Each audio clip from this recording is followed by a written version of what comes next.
as a woman on this planet, there's very few men. I find talking to so many women on this planet, there's very few men I find who are actually showing up for the yoga, whether that's just showing up for yoga with themselves, which you first have to do in order to show up for the yoga of like intimacy and relationship. And I loved the word you used, devotion, because I think that's one of the things I love about the masculine is it's devotion. Actually, it's not the word discipline, because I'm not super a fan of the word discipline, but it's devotion. It's devotion to a practice. It's devotion to showing up as the best version of yourself. And let's see, where can I go with this in terms of like, how can we help the men on this planet? I didn't know this conversation was going to go there, but I actually feel like maybe that's one of your superpowers, is to help Yeah. inspire men to truly show up for the work, for the devotion to life, to service, to humanity.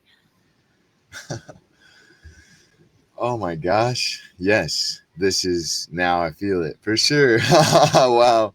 I'm getting emotional. I literally just had a conversation 2 days ago with a woman. She's the founder of Astrology Hub. She lives here on Maui, Amanda Walsh, an amazing woman. And we were talking about this, and she said the astrological reading for the year that they do every year, and they have a huge astrology network, and they have like master astrologers come on.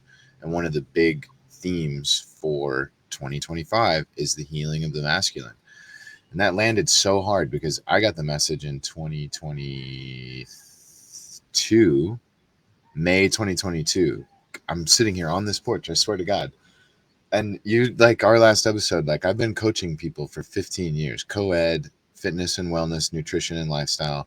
And God came through and was like, you need to cut that shit and you need to work with the masculine and the healing of the masculine. And you need to open men's containers. You need to start doing men's work.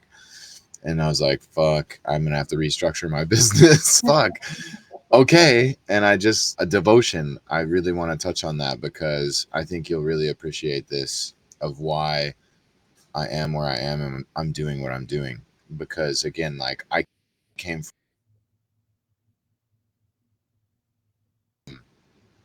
the most unhealthy you could imagine, a broken masculine out of integrity, sexual abuse, causing a complete breakdown of the entire family union.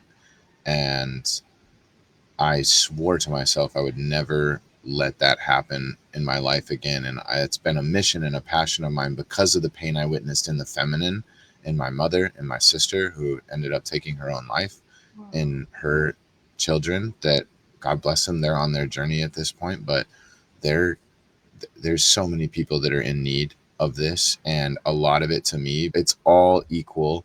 But I am happy as a man to take on that responsibility. It's on us. We have to set the tone and initiate and lead by example. A leader of one is a leader of many. If you cannot lead one, you cannot lead any.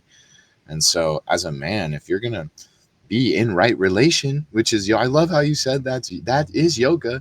It's off the mat. It's relating with your neighbor. It's relating with your partner. It's relating with your parents and your children. If you can't initiate that from a place of devotion to serve for the greater good, then you got to go, you got to look in the mirror and say, okay, what am I missing? Where is the work to be done in myself?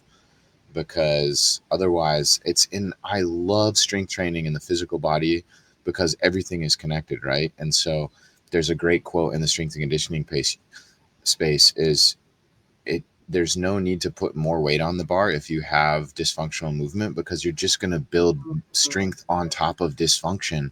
And that is what is happening. And what happened, that's what I did. I just was like, okay, injured little John is just going to hide, and I'm going to get so big and so tough and so mean and so calloused and put on so much armor that no one will fuck with me ever again. And that is not the way, guys. That is not the way.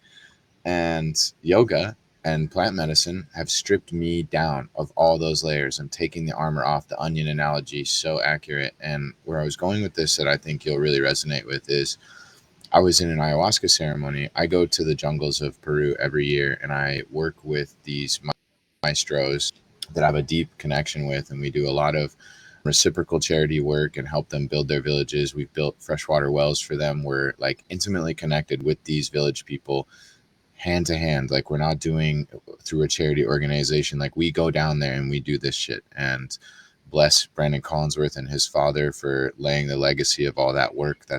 Go check out Warrior Retreats if you want to know more about that work. It's really profound stuff that's happening down there, and the people that we work with and the organizations that we partner with and so on. The initiatives are beautiful, but the work that I do with the plant medicine there and with the maestros there has completely changed my life, have leveled me up beyond belief.